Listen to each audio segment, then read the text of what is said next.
The elevator was packed, but Harper Sullivan managed to squeeze in at the last second, clutching her worn leather portfolio and the resume she'd printed at the neighborhood library. The 23rd floor of Sterling Corporation seemed unreachable when you were only 23 years old, worked 2 part-time jobs, and harbored a dream that many would call naive, finding true love that would make her feel complete. "Excuse me," she murmured, trying not to bump into the elegantly dressed man beside her. He didn't respond, just tilted his head slightly, revealing a profile that could have graced magazine covers. Perfectly styled brown hair, a defined jawline, and a suit that probably cost more than 3 months of her rent. Harper quickly looked away.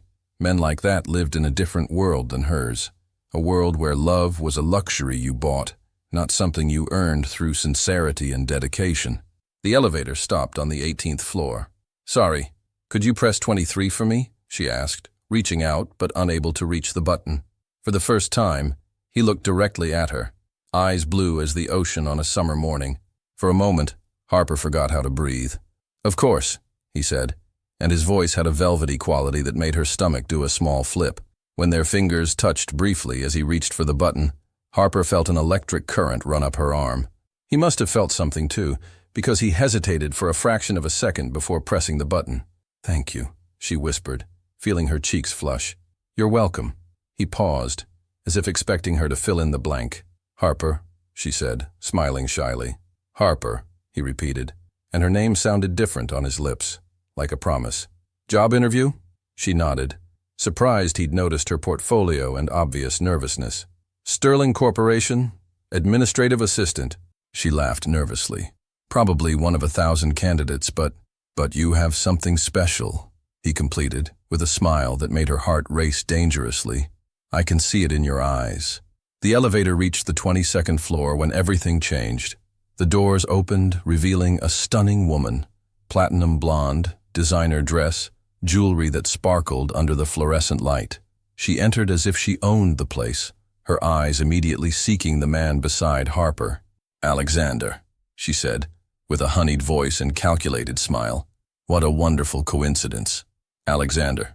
So that was his name. "Victoria," he replied, and Harper noticed how his posture changed instantly. He became more rigid, more distant. "Wasn't expecting to see you here. I came for the board meeting. Daddy said it would be interesting for me to participate more in the family business." Victoria took a step toward Alexander, completely ignoring Harper. "Maybe we could have lunch afterward. To talk about old times?" Harper felt a pang of jealousy? No, that was ridiculous. She didn't even know this man, but there was something in the way Victoria looked at him, as if he were property she'd lost and wanted back. "I'm busy," Alexander replied dryly. "Oh, I'm sure we can find time," Victoria insisted, placing her hand on his arm possessively. That's when Alexander did something completely unexpected. He turned to Harper, his blue eyes shining with an intensity she couldn't decipher, and said, "Actually, I already have plans." Without warning, he leaned in and captured her lips in a kiss. The world stopped. The kiss was soft at first, hesitant, as if he were testing a theory. But when Harper couldn't pull away, he deepened the contact. His hands found her face, fingers tangling in her brown hair, and Harper felt like she was melting. It was her first real kiss. Not those awkward teenage encounters, but something that made every cell in her body awaken. She could smell his cologne, woody and masculine, could feel the controlled strength in his hands, could feel as if she finally understood what romance novels tried to describe. When they separated, Harper was breathless, and her heart was beating so hard she was sure he could hear it. "Darling," Alexander said, and there was something dangerous in his voice, something that made Victoria step back. "We don't want to be late for lunch, do we?" Harper blinked, still in a trance. Darling, lunch? What was happening? But before she could fully process the situation, the elevator doors opened on the 23rd floor. "This is my stop," she managed to say, her voice coming out huskier than intended. "Mine too," said Alexander, placing his hand on her back protectively as they exited the elevator. Victoria followed them, her heels echoing on the marble like gunshots. "Alexander," she called, but there was a note of uncertainty in her voice that hadn't been there before. "We need to talk." "Not today, Victoria," he replied without turning around. "As I said, I'm busy." Harper felt like she was in a dream, a nightmare. She wasn't sure anymore. Everything had happened so fast that her mind was still trying to process. They stopped in front of Sterling Corporation's reception desk, and Harper finally found her voice. I need to go," she stammered, pointing vaguely at the receptionist who was watching her with curiosity. "Harper," Alexander gently grasped her arm, and she felt that electric current again. "Thank you. Thank you?" Why was he thanking her? For what? She asked, genuinely confused. He smiled, but it wasn't the same warm smile as before. This one had a predatory quality that sent a shiver up her spine. "For being exactly what I needed," he said. And then, he left a business card in her hand and walked away, Victoria trailing after him like a determined puppy. Harper looked at the card. Alexander Sterling, CEO, Sterling Corporation, her future boss. The man who had just kissed her in the elevator was the CEO of the company where she hoped to get a job. And from the way he'd thanked her, how he'd smiled, she had the terrible feeling that she'd been used. But for what? Still trembling from the intensity of the kiss, a kiss that had awakened something in her heart she didn't even know existed, Harper approached the receptionist. "Harper Sullivan," she said, trying to sound professional despite her lips still tingling. "I have a 3 o'clock interview." The receptionist, a middle-aged woman with a maternal smile, studied her for a moment. "Of course, dear." She paused, then leaned in conspiratorially. "Between you and me, I think you just made an excellent first impression." Harper felt her cheeks flush again. If only she knew whether that was a good thing or bad. While waiting to be called, she couldn't stop touching her lips, reliving every second of that unexpected kiss. Alexander Sterling had awakened something in her that she didn't even know existed. A hunger, a desire, a need that went far beyond physical attraction. For the first time in her life, she had felt what she believed to be the beginning of true love. If only she knew that for him, it had been just a strategy. But hearts in love are experts at creating hope where only illusions exist, and Harper's was already weaving golden dreams around a man she'd just met. A man who, without her knowing, was about to turn her world upside down. The first encounter was complete. The kiss that would change everything had happened. And Harper Sullivan, with her sincere heart and romantic dreams, had just fallen in love with the most dangerous man she could have found. Alexander Sterling had gotten what he wanted, making Victoria jealous. But he didn't expect that the kiss with the stranger from the elevator would awaken something in his cold chest that he had buried long ago. The game had begun, but the rules were about to change. Harper couldn't concentrate during her interview. Mrs. Henderson, the HR manager, was asking about her organizational skills, while all Harper could think about was the way Alexander's lips had felt against hers. Soft, demanding, and completely unexpected. "Miss Sullivan?" Mrs. Henderson's voice broke through her reverie. "I asked about your experience with scheduling." "Oh yes." Harper straightened in her chair, forcing herself to focus. "I've managed calendars for both my previous jobs. I'm very detail-oriented and—" She trailed off as she caught sight of Alexander through the glass conference room walls. He was walking past with a group of executives, his stride confident and commanding. For a split second, his eyes met hers through the glass, and that same electric current shot through her body. He didn't smile, didn't acknowledge her, but something in his gaze made her breath catch. Then he was gone, and Harper realized Mrs. Henderson had been speaking. "I'm sorry, could you repeat that?" she asked, mortified. Mrs. Henderson smiled knowingly. "First-day nerves are completely normal, dear. I was saying that we'd like to offer you the position." Harper's heart leapt. "Really? Your references are excellent, and you have exactly the kind of fresh perspective we're looking for. There is one small change, however." Mrs. Henderson shuffled through some papers. "The position has been upgraded.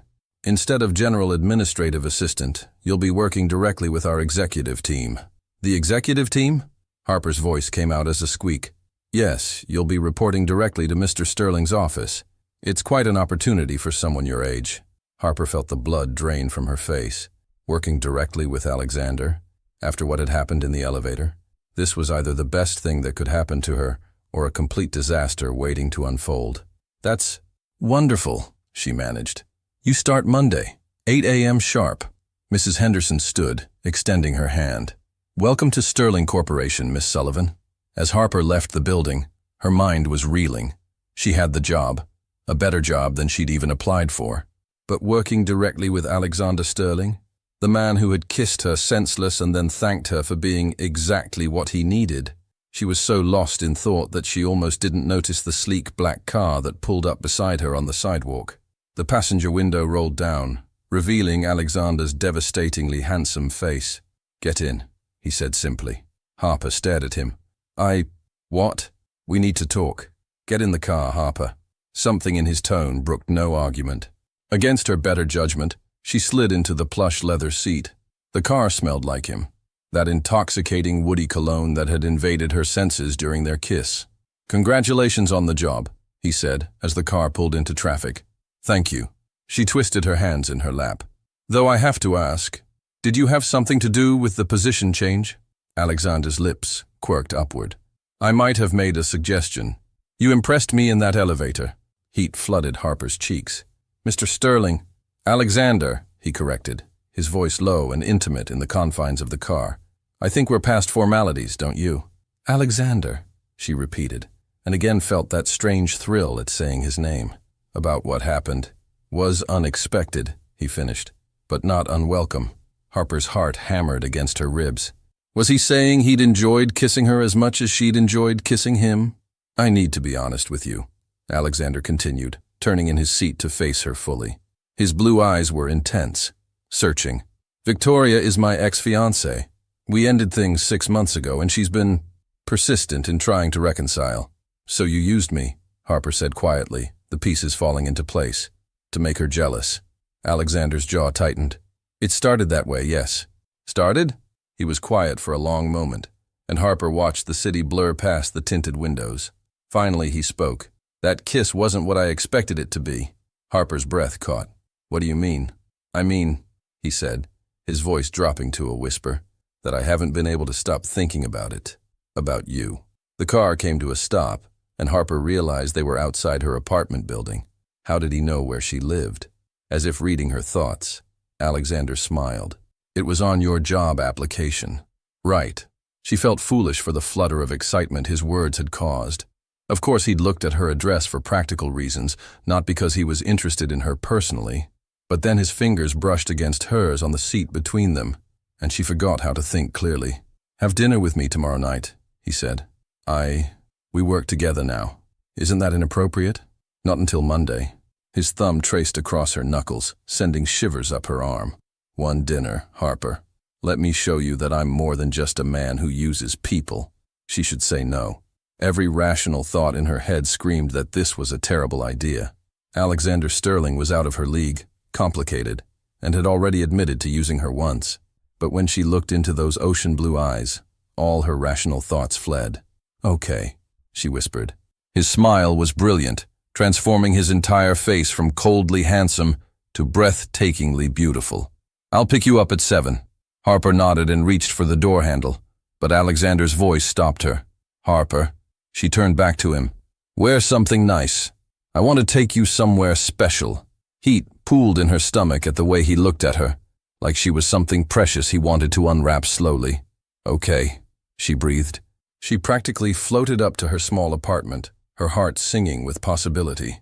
Maybe she'd been wrong about Alexander. Maybe that kiss had meant something to him too. As she unlocked her door, she caught sight of herself in the hallway mirror. Her lips were still slightly swollen from their kiss, her eyes bright with hope and excitement. For the first time in her life, Harper Sullivan felt like the heroine of her own romance novel. What she didn't see was Alexander in the car below, his expression hardening as he made a phone call. "Victoria, it's me. Tomorrow night, Le Bernardin, 7:30. Make sure you're there."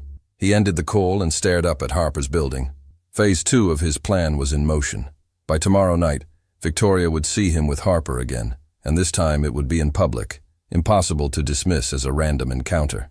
He ignored the strange twist in his chest at the thought of using Harper again, ignored the way her smile had made something cold inside him thaw, ignored the fact that when he'd said he couldn't stop thinking about their kiss, he'd been telling the absolute truth. Alexander Sterling was a man who got what he wanted, and what he wanted was Victoria out of his life permanently. If that meant playing the part of the smitten boyfriend for a while, so be it. The fact that Harper's genuine warmth made the role surprisingly easy to play was just a convenient coincidence, or so he told himself. As the car pulled away from the curb, Alexander found himself wondering what Harper would wear tomorrow night, and immediately pushed the thought away. This was business, nothing more. But the memory of her soft lips and surprised gasp lingered in his mind long into the night. Harper was falling deeper into the web of her own romantic fantasies, believing that Alexander's interest was genuine. She had no idea that tomorrow's dinner was just another chess move in his game with Victoria. But chess pieces sometimes develop minds of their own, and Alexander Sterling was about to discover that some games change the players more than the players change the game. The second act was about to begin, and neither of them was prepared for what was coming. Harper stared at her meager wardrobe with growing panic. Something nice, Alexander had said. What did that mean to a billionaire? Her best dress was a simple black number she'd bought on clearance 2 years ago. Her phone buzzed with a text from her roommate Emma, who was working a double shift at the hospital. "How did the interview go?" Harper typed back. "Got the job, and I have a date tonight." The response was immediate. "What? With who? Details now. Tell you everything when you get home. Wish me luck." "You don't need luck, babe. You're amazing. Have fun."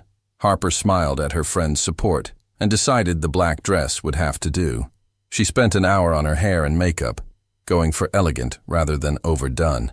When she looked in the mirror, she barely recognized herself. Her brown eyes looked mysterious with the smoky eyeshadow, and her hair fell in soft waves past her shoulders. At exactly 7 o'clock, there was a knock at her door. Harper's heart stopped. Through the peephole, she saw Alexander, in an impeccably tailored dark suit, holding a single white rose. She opened the door, and the look in his eyes made her knees weak. "You look." He paused, his gaze traveling slowly from her face down to her simple heels and back up again. "Stunning." "Thank you," she whispered, accepting the rose. "You look pretty amazing yourself." And he did. The suit emphasized his broad shoulders and lean frame, and his hair was slightly tousled as if he'd run his fingers through it. He looked like every fantasy she'd ever had about Prince Charming. "Ready?" he asked, offering his arm. The restaurant he took her to was unlike anything Harper had ever experienced. Le Bernardin was all understated elegance, soft lighting, and waiters who moved like dancers. She recognized it from magazines, the kind of place where meals cost more than her monthly grocery budget. "Alexander," she whispered, as they were led to a prime table by the window. "This is too much." "Nothing is too much for you," he replied, pulling out her chair. The gesture was so perfectly gentlemanly that Harper felt like she was living in a fairy tale. As they settled in, Alexander seemed different than he had in the elevator or the car, more relaxed, more genuine. He asked about her childhood, her dreams, what had brought her to New York, and for once, Harper felt like someone was truly listening to her. "So you grew up in a small town in Ohio," he said, swirling his wine. "What made you want to come to the big city?" Harper laughed, tucking a strand of hair behind her ear. "This is going to sound silly, but I wanted to find my great love story. You know, like in the movies. I figured if it was going to happen anywhere, it would be in New York." Something flickered across Alexander's face, so quickly she almost missed it. "Guilt? Regret? And your family? Are they supportive of your quest?" There was gentle teasing in his voice, but no mockery. "My parents think I'm chasing fantasies," Harper admitted. "They want me to come home, marry my high school boyfriend, and settle down. But that's not the life I want." "What kind of life do you want?"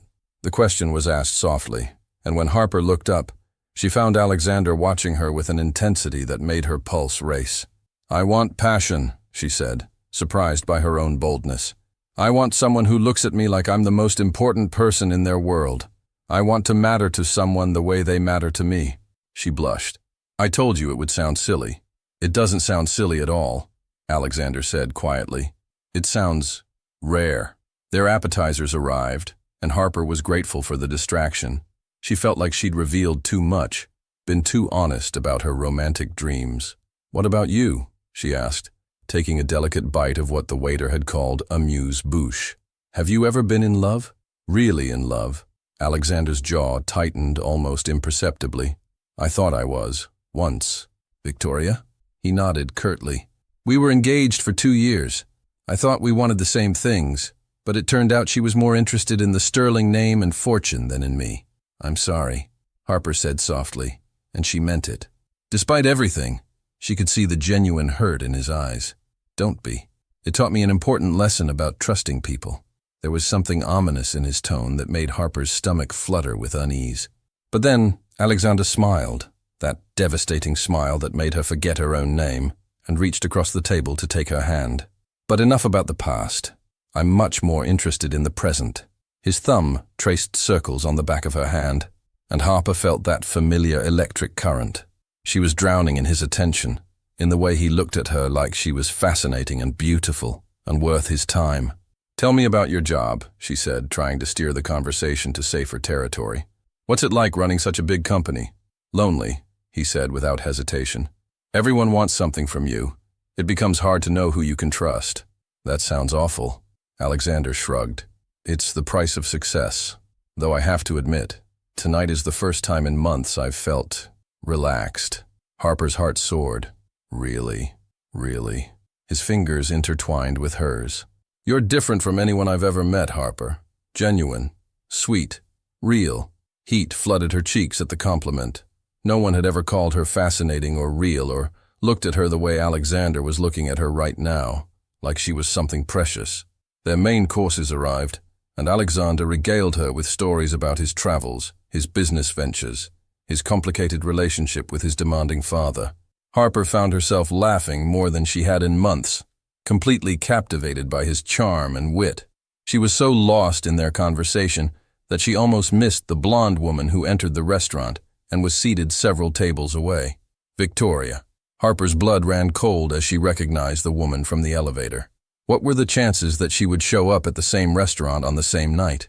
Alexander, she started to say, but he was already standing up. Excuse me for just a moment, he said, his voice suddenly cold and businesslike.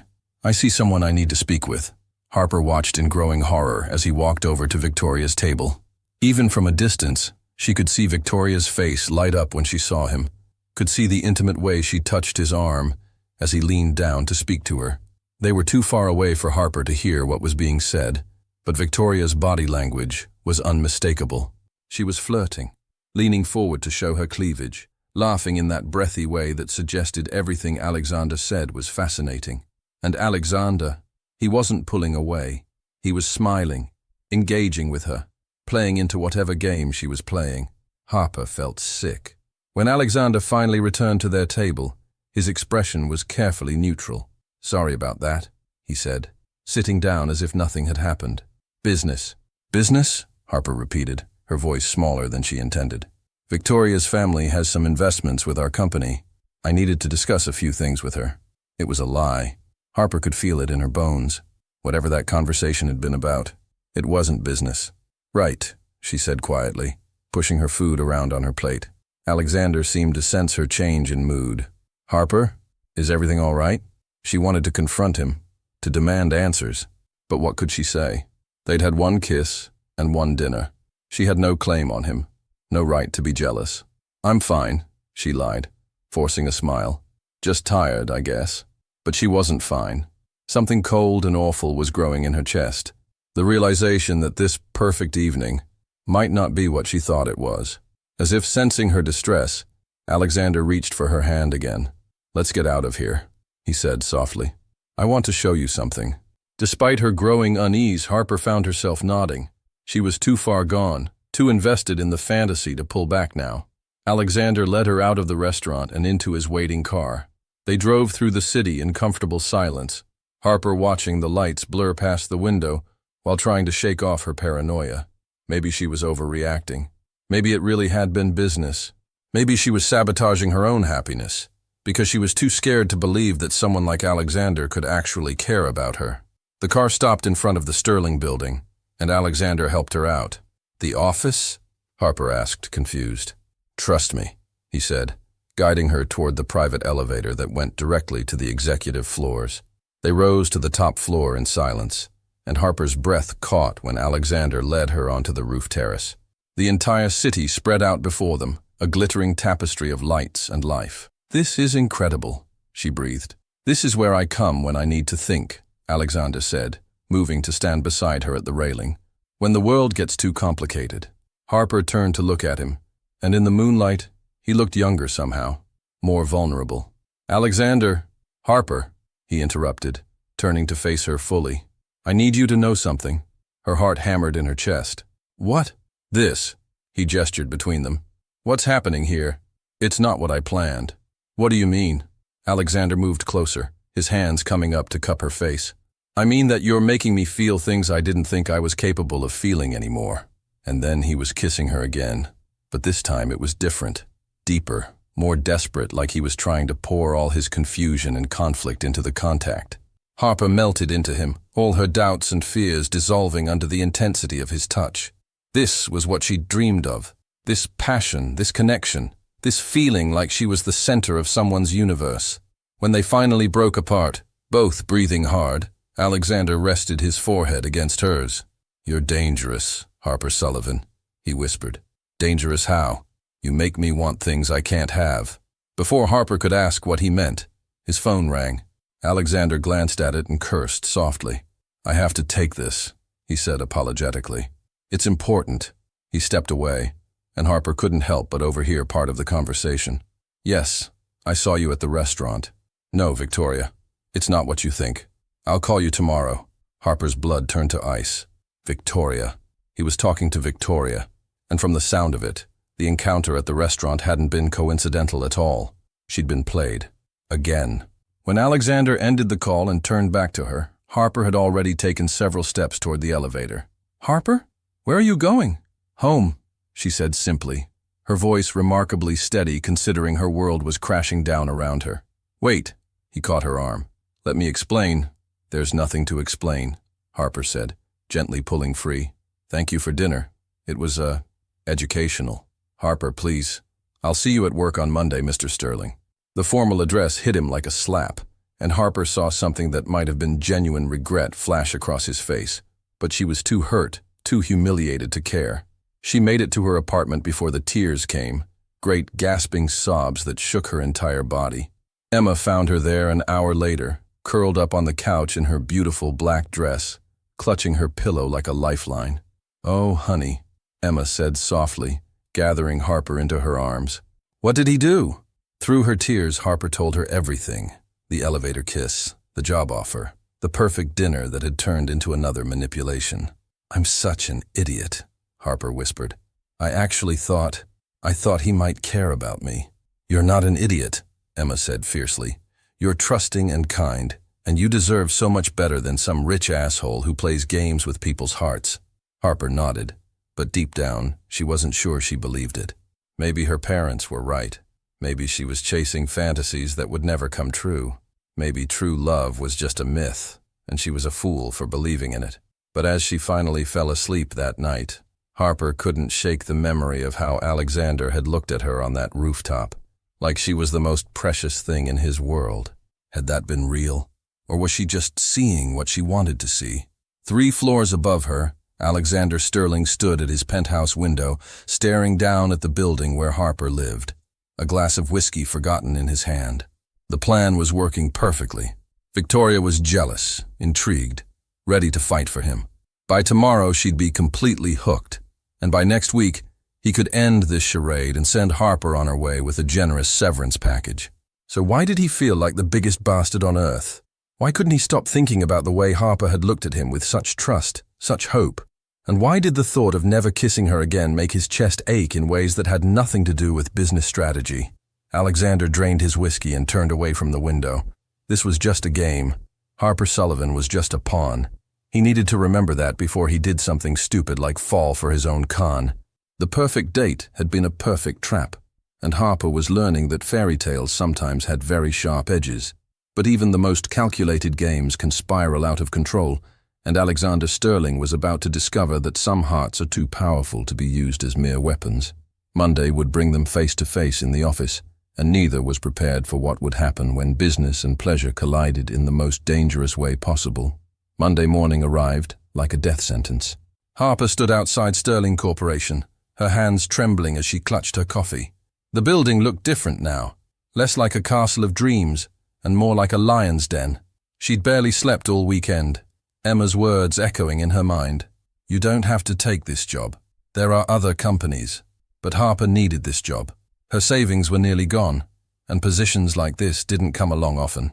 She just had to survive working for the man who'd shattered her heart with surgical precision.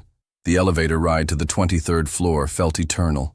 When the doors opened, Harper forced herself to walk with confidence toward the executive suite, even as her pulse hammered against her throat. "Miss Sullivan!" Mrs. Henderson appeared with a warm smile. "Perfect timing. Let me show you to your desk." Harper's workspace was positioned directly outside Alexander's office, close enough that she could see him through the glass walls, far enough that she could pretend to ignore him. The irony wasn't lost on her. "Mr. Sterling usually arrives around 8:30, Mrs. Henderson explained. He likes his coffee black, his schedule color-coded, and his calls screened carefully. He can be demanding, but he's fair. Fair." Harper almost laughed at that. At exactly 8:30, the elevator chimed, and Harper's breath caught. Alexander strode out, impeccably dressed in a charcoal suit, his expression unreadable. Their eyes met for a fraction of a second, before Harper quickly looked down at her computer screen. "Miss Sullivan."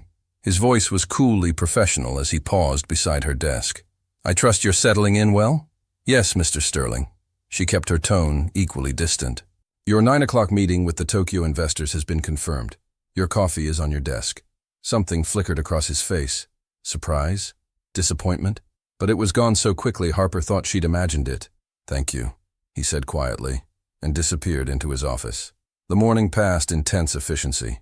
Harper answered phones, organized meetings, and managed his calendar with ruthless precision. Every interaction was professional, polite, and perfectly cold. But she could feel Alexander watching her through the glass walls of his office. Every time she glanced up, his eyes were on her, intense and unreadable. Around noon, Victoria Ashworth sauntered into the office like she owned it. "Is Alexander in?" she asked Harper, not bothering to introduce herself. "Mr. Sterling is in a conference call," Harper replied smoothly. "Would you like to schedule an appointment?" Victoria's laugh was like broken glass. "Oh, honey, I don't need appointments." She swept past Harper's desk and knocked on Alexander's door, entering without waiting for permission.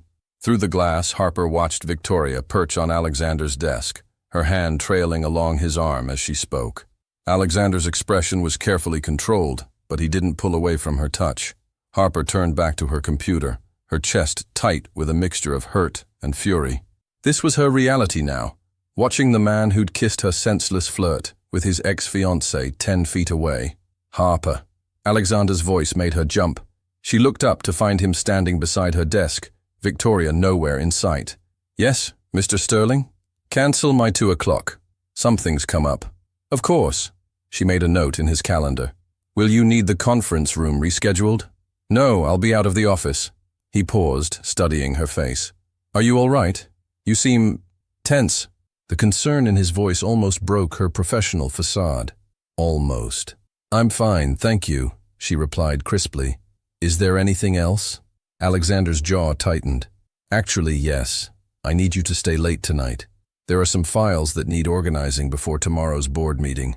Harper's heart sank. The last thing she wanted was to be alone in the office with him after hours. But she nodded. "Of course." "Good." His voice was sharp now, all pretense of concern gone. "I'll see you at 7. The rest of the afternoon crawled by. Harper threw herself into work, determined to prove she could handle this job regardless of their personal history. She was reorganizing Alexander's filing system when she overheard him on a phone call. "Victoria, I told you tonight isn't a good time." "No, I have work to finish." "Fine.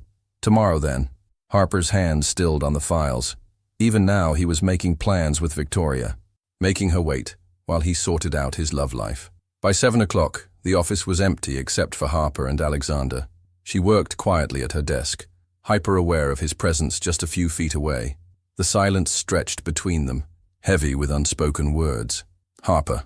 She looked up to find Alexander standing in his doorway, his tie loosened and sleeves rolled up. He looked tired, vulnerable somehow. "Could you come in here for a moment? I need to discuss the Peterson account with you." Harper followed him into his office, maintaining careful distance. Alexander moved to his desk but didn't sit down. "The Peterson files are—" he began, then stopped abruptly.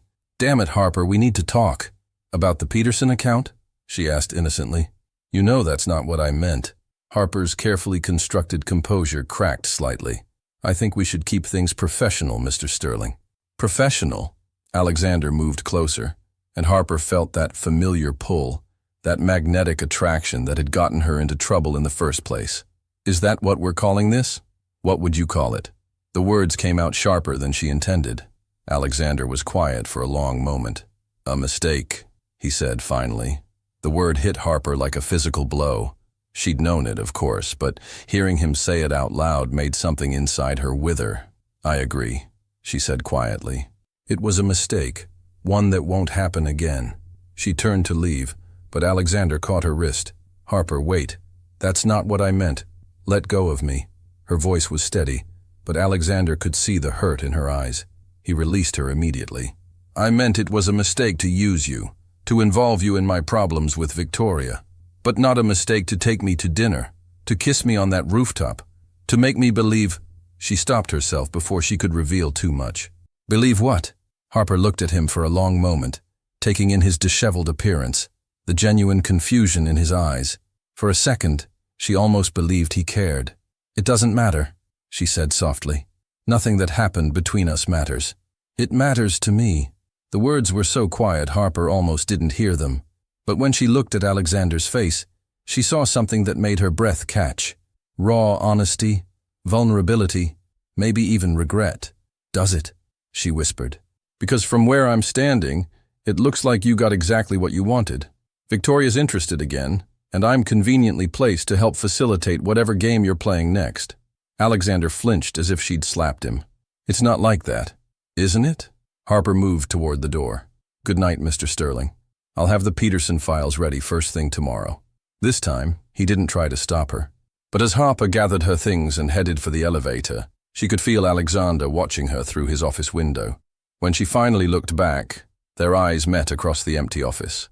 For a moment, neither of them moved. The air between them crackled with tension, with unfinished conversations and unresolved feelings. Then the elevator arrived, and Harper stepped inside, forcing herself not to look back again. Alexander remained at his window long after she'd gone, his reflection staring back at him in the dark glass. He told Victoria he had work to finish tonight. It was true. He did have work. He just hadn't expected that work to involve figuring out why the hell he cared so much about what Harper Sullivan thought of him. The workplace had become a battlefield of suppressed emotions and professional facades. Harper was learning to armor her heart, while Alexander was discovering that some wounds were self-inflicted. But proximity has a way of breaking down even the strongest defenses, and neither of them could run from what was building between them forever.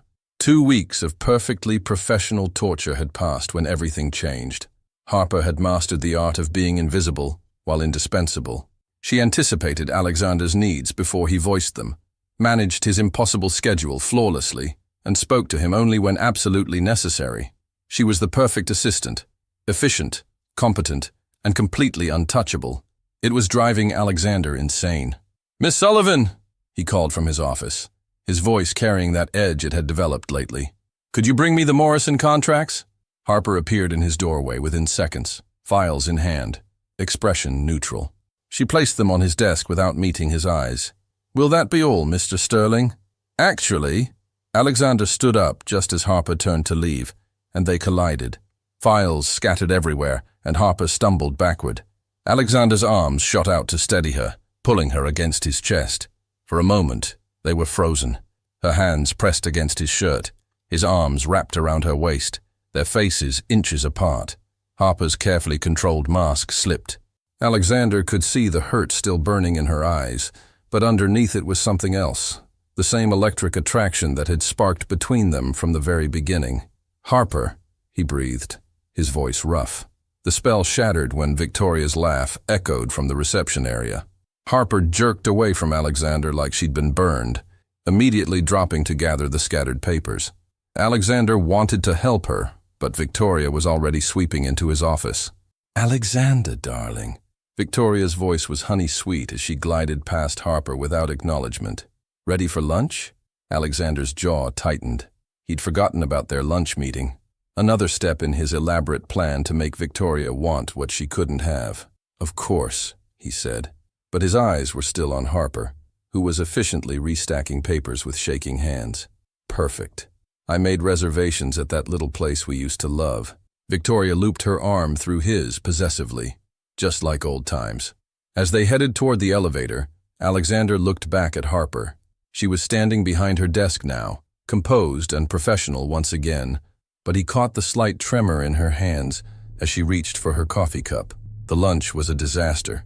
Victoria chattered about mutual friends, dropped hints about their shared past, and made it clear she was ready to reconcile. She was beautiful, sophisticated, everything Alexander had once thought he wanted. So why couldn't he stop thinking about the way Harper had felt in his arms, about the hurt in her eyes that he'd put there? "You're distracted," Victoria observed, trailing her fingers along his hand. "Is it work? You always did take business too seriously." "Something like that," Alexander replied, pulling his hand away. Victoria's smile faltered slightly. "You know, I've been thinking about us, about what we had." "Victoria, I made mistakes," she interrupted. "I know that.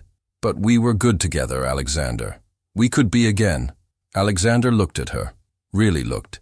Victoria was exactly the same as she'd always been. Beautiful, charming, and completely self-centered. She wanted him back not because she loved him, but because she couldn't stand that someone else might. "No," he said quietly. "We couldn't." Victoria's perfect smile cracked. "What? We couldn't be good together." "We never were." Alexander signaled for the check. "I think we're done here." "This is about her, isn't it?"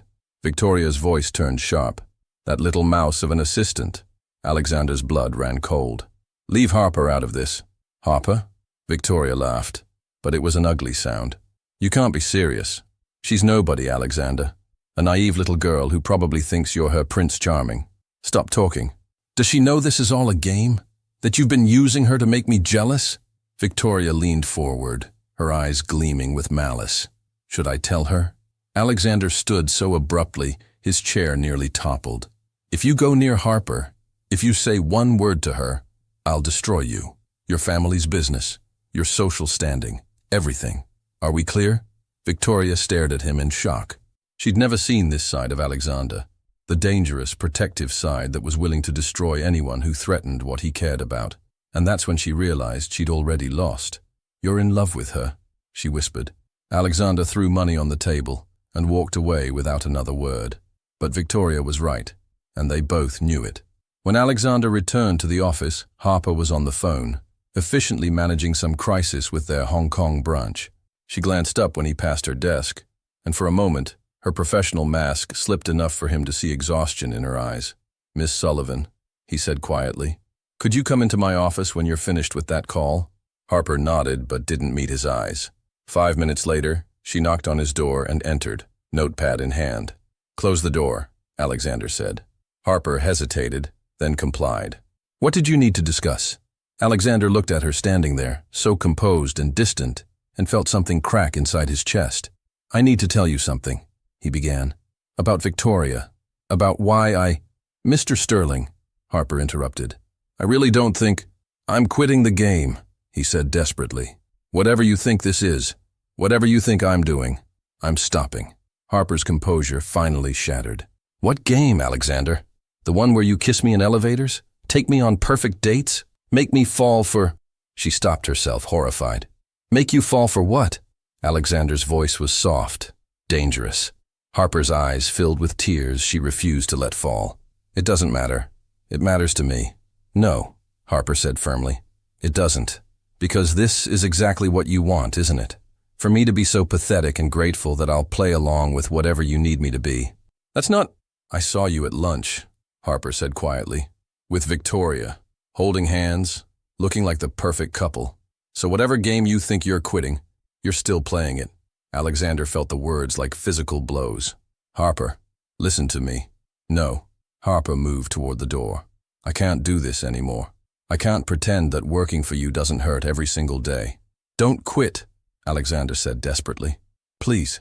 "Why?" Harper turned back to him, and the pain in her eyes nearly brought him to his knees. "Give me one good reason why I should stay and let you break my heart a little more each day." Alexander stared at her, this beautiful, genuine woman who'd turned his world upside down without even trying. He had 1,000 reasons why she should stay, and every single one of them was selfish. "Because he started, then stopped. "Because what?" Alexander looked into Harper's eyes and saw everything he'd been too coward to admit. He saw his future, his happiness, his chance at something real. "Because I love you," he whispered.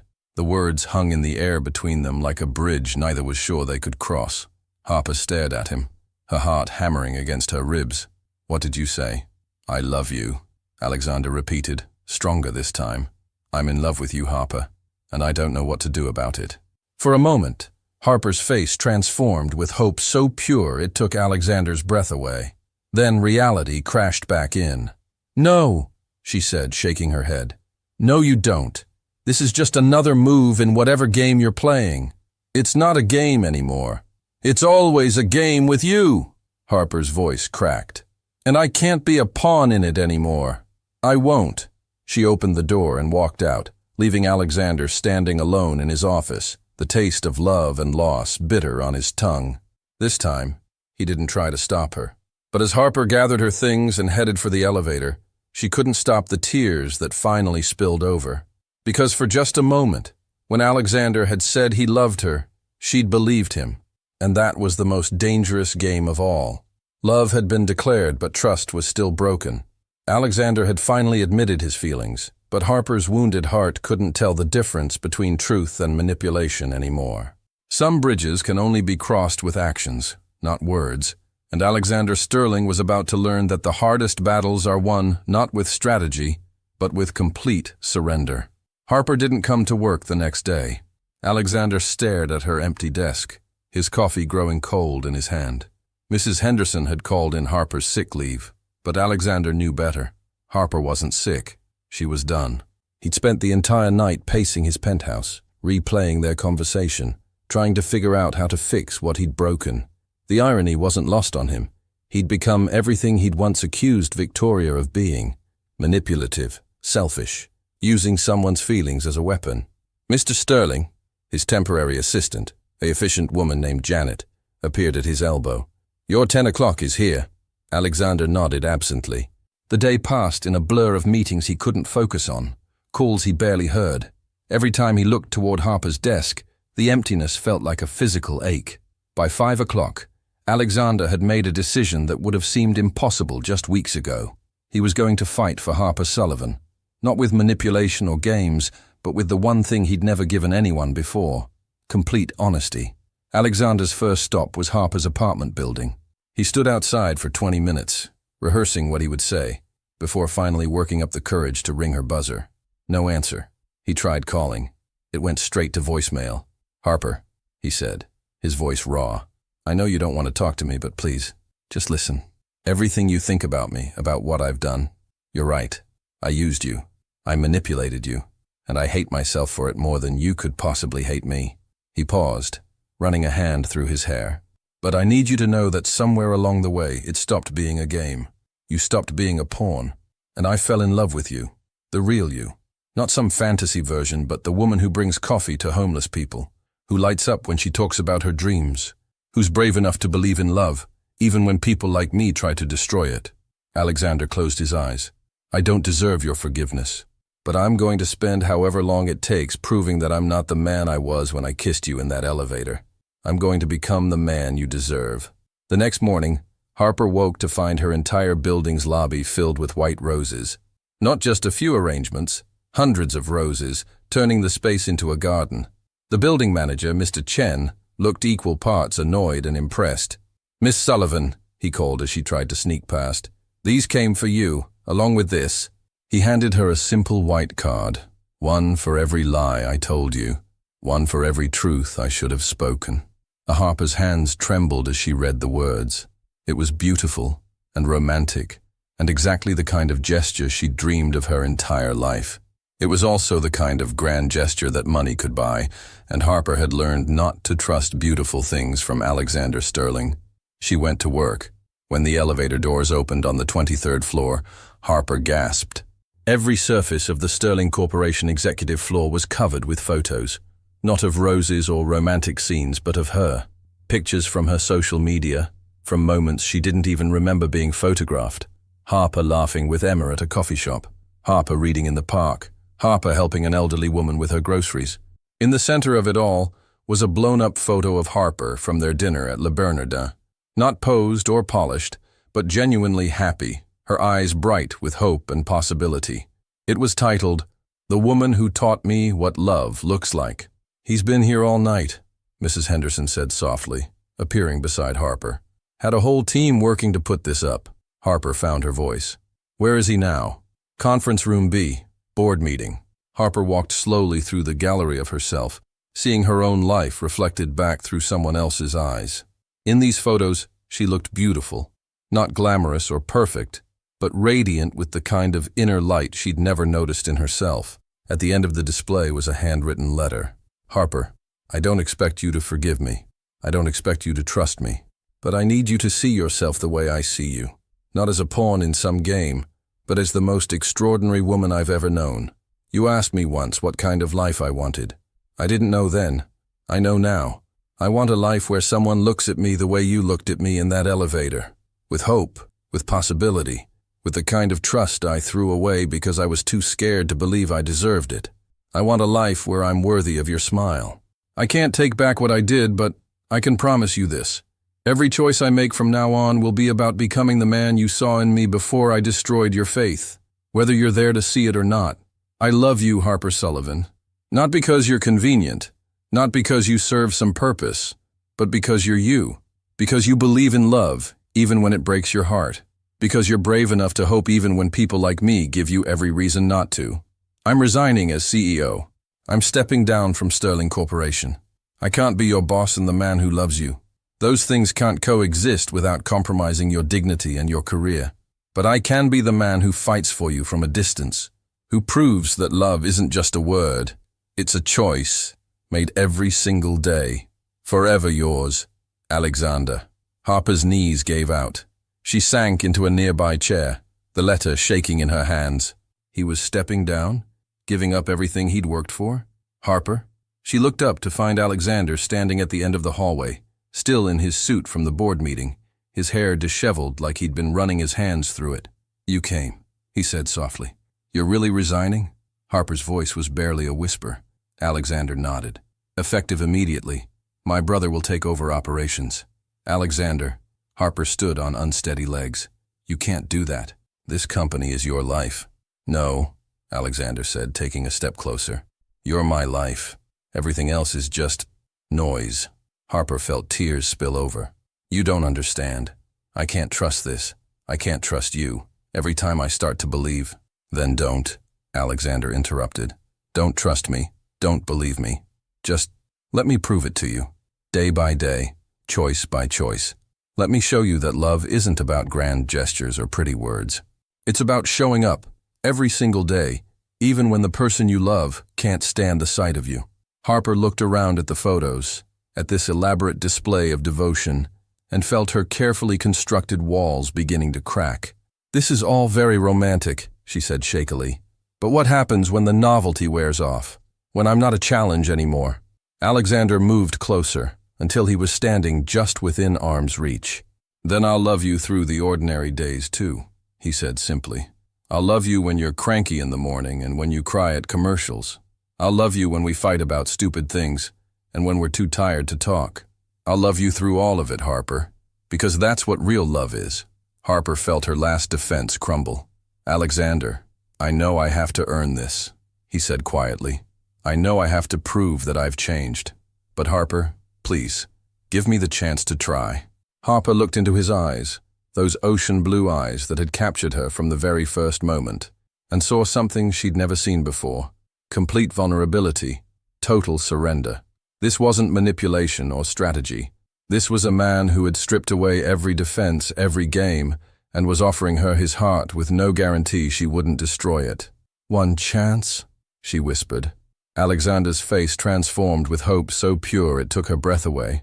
"One chance," he agreed, and when he pulled her into his arms, when he kissed her with all the desperate tenderness of a man who'd almost lost everything that mattered, Harper finally understood what love was supposed to feel like.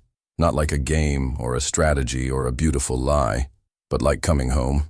The grand gesture had become a complete surrender, and Alexander Sterling had learned that the greatest victory was sometimes admitting defeat.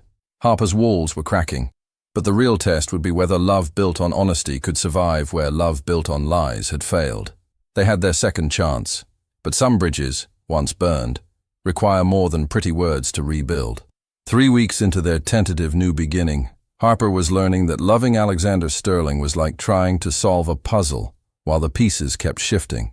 He'd kept his word about stepping down. His younger brother James now ran Sterling Corporation, while Alexander focused on smaller, more personal business ventures. He'd also kept his promise about proving himself daily. Every morning, Harper found fresh coffee waiting on her doorstep. Not expensive imported beans, but the simple blend from the corner cafe she'd mentioned loving. He didn't push for dinner dates or romantic gestures. Instead, he showed up in small ways. An umbrella delivered during unexpected rain, her favorite book appearing on her desk at her new job, a simple text asking about her day with no expectation of an immediate response. It was exactly what Harper had always dreamed of, and it terrified her. "You're glowing," Emma observed over their weekly dinner, studying Harper's face. "It's disgusting how happy you look." Harper laughed, twirling her pasta nervously. "I'm not glowing. I'm just cautiously optimistic." "Honey, you've been cautiously optimistic for 3 weeks. At some point, you have to decide if you're going to trust him or spend the rest of your life waiting for the other shoe to drop." The other shoe. That was exactly what Harper was waiting for. The moment when Alexander would revert to his old self, when this careful courtship would reveal itself as another elaborate game.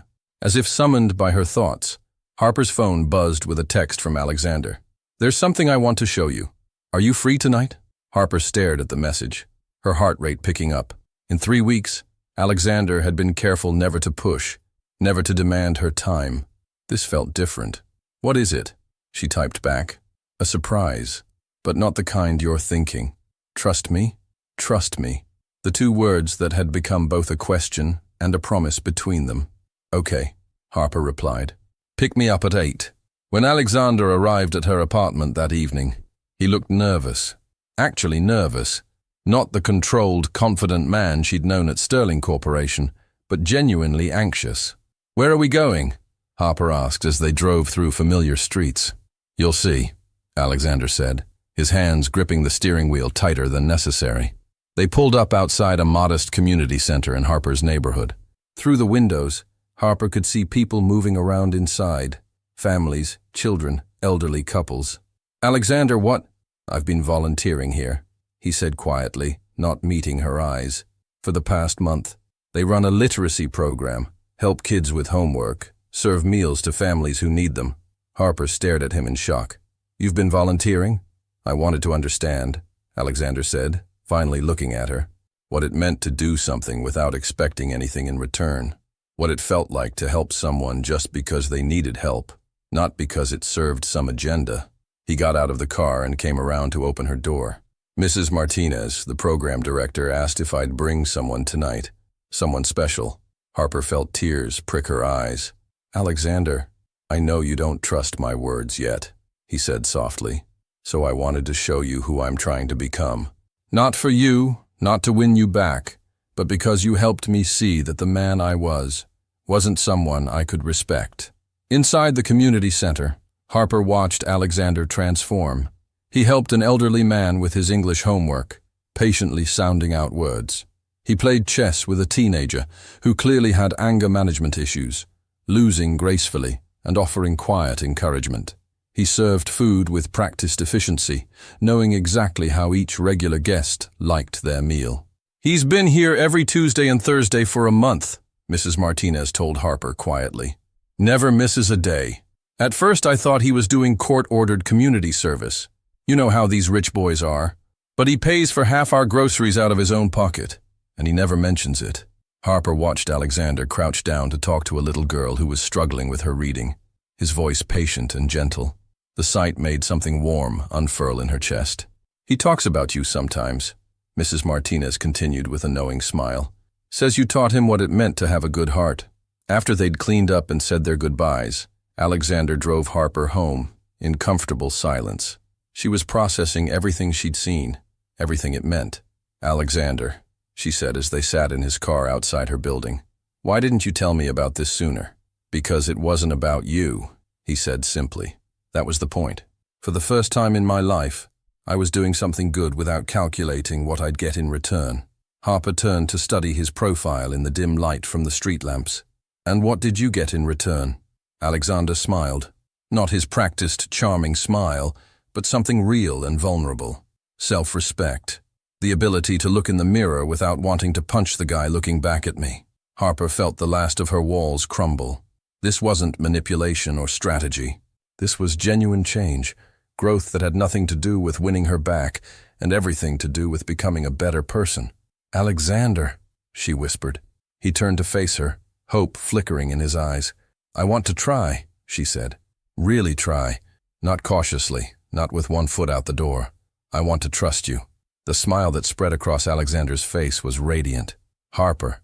But I need you to know, she continued, that I'm still scared. Part of me is still waiting for this to be another game. It's not a game, Alexander said, reaching for her hand. I swear to you, Harper, on everything I've learned to value, this is real. Harper looked down at their intertwined fingers.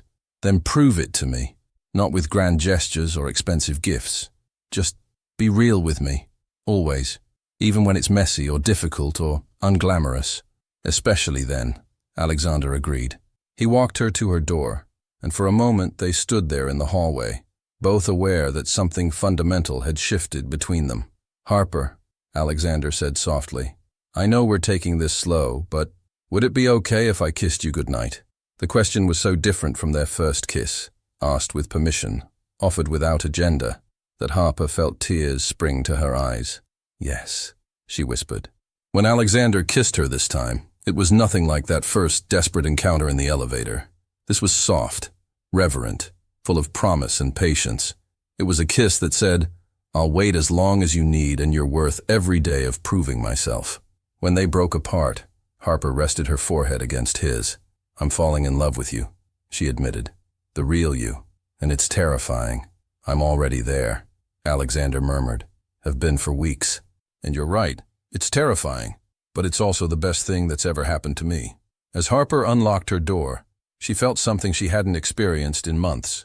Genuine hope, not the desperate, grasping hope of their early encounters, but the steady, warm hope of two people choosing each other with clear eyes and open hearts. Alexander, she called softly, as he headed back toward the elevator. He turned, his face questioning. Same time next week?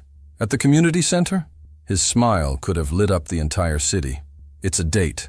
For the first time since that first elevator kiss, Harper went to bed believing that maybe, just maybe, fairy tales could come true.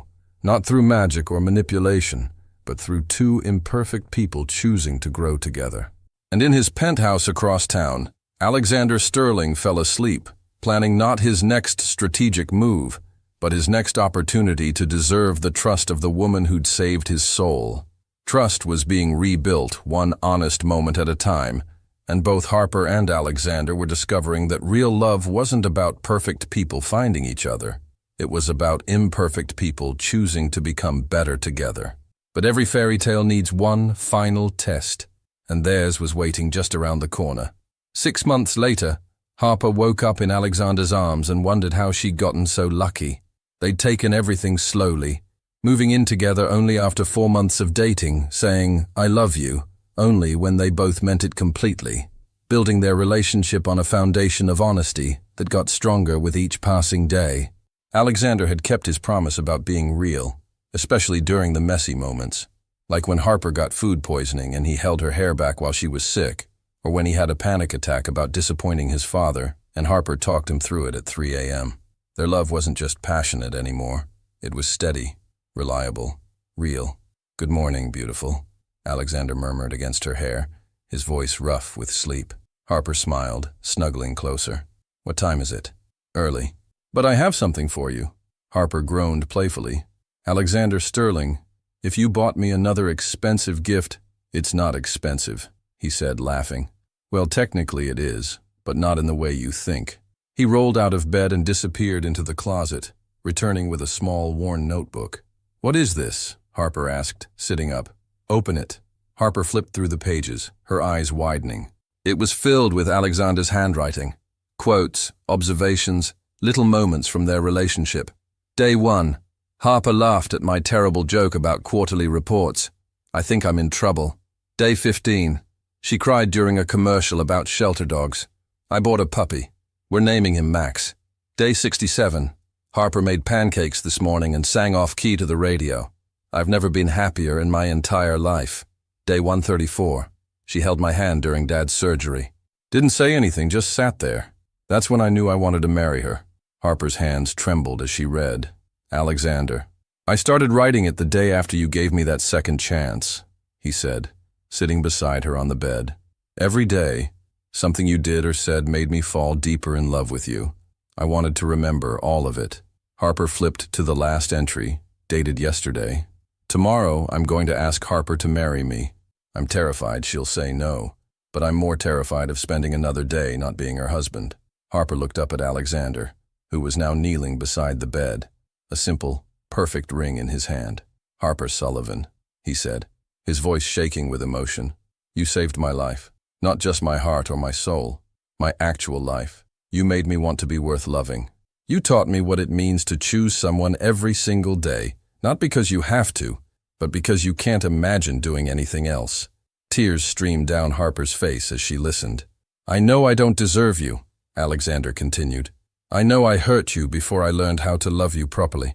But I promise you this, every morning for the rest of my life, I'm going to wake up and choose to be worthy of you. I'm going to love you through ordinary Tuesdays and extraordinary adventures. I'm going to hold your hand when you're scared and celebrate with you when you're proud and argue with you about stupid things because even fighting with you is better than being without you. Harper was sobbing now, but they were happy tears. I love your terrible morning hair and the way you cry at commercials and how you put hot sauce on everything. I love your ridiculous dreams and your fierce heart and the way you make me want to be the kind of man heroes in romance novels actually are.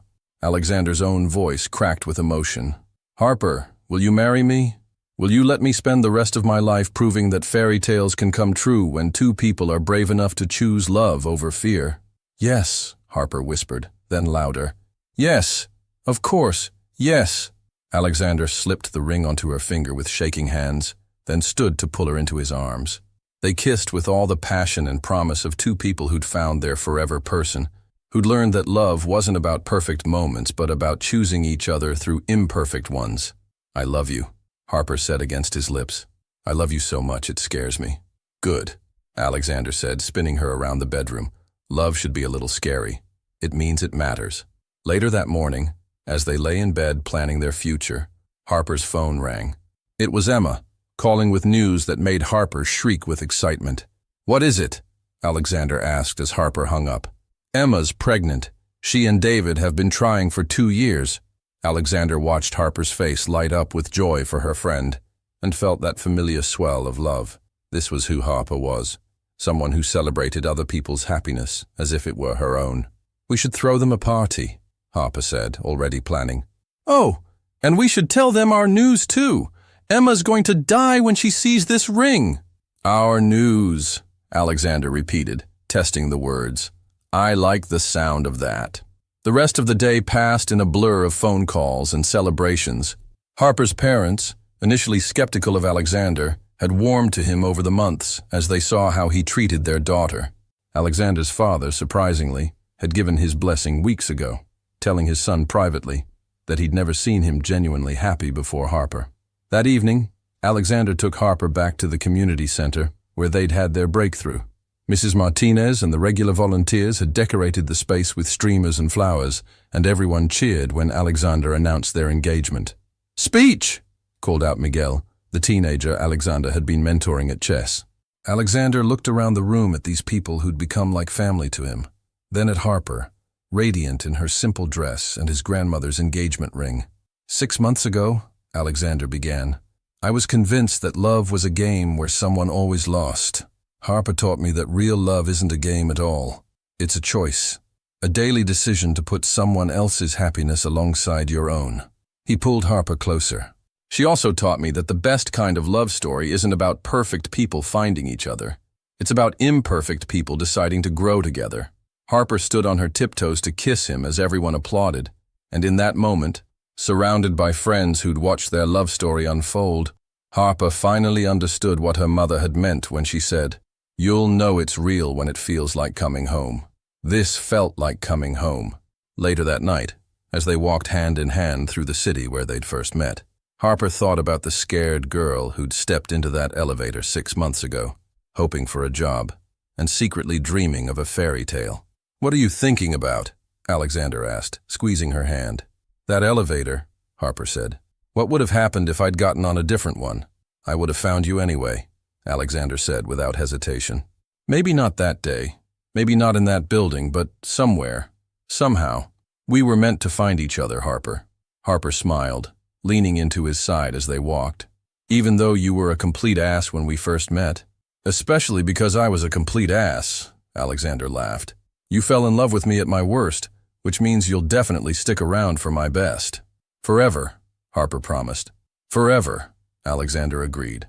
And as they disappeared into the crowd of late-night city dwellers, two people who'd learned that the best love stories aren't about perfect meetings or flawless romance, but about imperfect people choosing each other again and again, Harper Sullivan and Alexander Sterling began writing the first page of their happily ever after.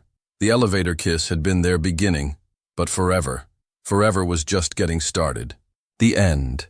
Harper had found her great love story after all. Not the fairy tale she'd imagined, but something better. A love built on truth, tested by adversity, and strengthened by the daily choice to grow together. And Alexander had discovered that the greatest victory wasn't in winning the game, but in finding someone worth losing all your games for. Sometimes, the best fairy tales are the ones where people save each other,